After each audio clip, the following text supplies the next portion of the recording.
Samantala, nagkikilos protesta po ngayon sa harap ng Quezon City Hall ang ilang militanteng grupo at residente ng Sitio San Roque sa Agham Road. Yan po ay para ipanawagan ang pagpigil sa nakaambang demolisyon sa kanilang mga tirahan.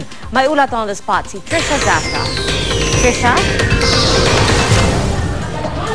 Pia, kasalukuyan nagpoprotesta ngayon yung mga residente ng Barangay Bagong Silangan sa Quezon City at Sitio San Roque sa may Agham Road naman. Dito rin sa Lungsod Quezon sa pangunguna ng mga grupong Gabriela at Kadamay. Panawagan pa rin nila sa lokal na pamahalaan ng Quezon City na huwag silang i-demolish at hayaan silang manatili doon sa kani-kanilang mga tahanan. Sa ngayon, pasado alas 11 ngayong umaga, Pia, dumating yung mga taga Sitio San Roque mula Agham Road dito sa City Hall.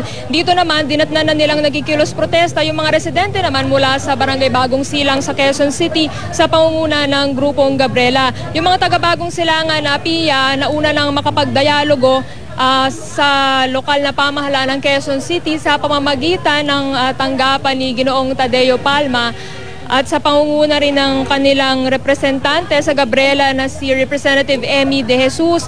Kanilang panawagan na kahit daw nasa waterways nakatira yung mga taga Barangay Bagong Silangan at binabaha tuwing tag-ulan, hanapan daw ng paraan sana ng local government ng Quezon City na sila ay manatili doon at sa halip ay patayuan daw ng mga infrastruktura tulad ng retaining wall para iwasan ang pagbabaha.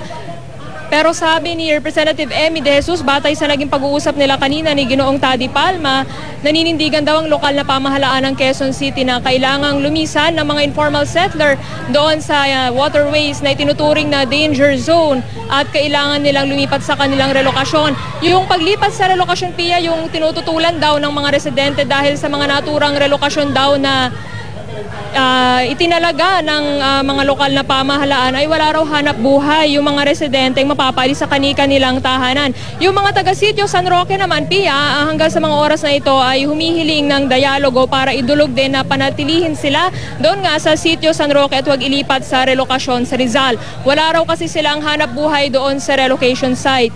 Nauna naman ngang nanindigan ang Quezon City government na kailangan umalis ng mga informal settler dahil sa peligro na nandoon sa kanilang lugar at kailangan na nilang lumipat sa kanilang relokasyon. Sinabi rin noon, Pia, ng LGU ng Quezon City na tila nagagamit lang daw ang mga residente at tila may nag-udyok sa kanila na kahit anong mangyari ay huwag pumayag sa relokasyon. Mariin naman itong itinanggi ng mga grupong nangunguna sa kilos protesta ng mga residente. Anila, yung mga residente raw ang lumalapit sa kanila para idulog ang kanilang mga hinaing sa mga kinauukulan, Pia. Sa mga oras na ito, nagpapatuloy pa rin yung ginagawang programa at protesta ng mga residente. Ayon sa pulisya, ang crowd estimate nila ay nasa humigit kumulang 100. Yung mga nagmarcha kanina, Pia, mula Sitio San Roque, na bilang natin nasa 23 katao sila, ang ilan sa kanila ay mga bata. Yun namang mga nagkikilos protesta na dinatnan nila rito na pinangungunahan ng grupong Gabriela ay tinatayang mga nasa 80 tao.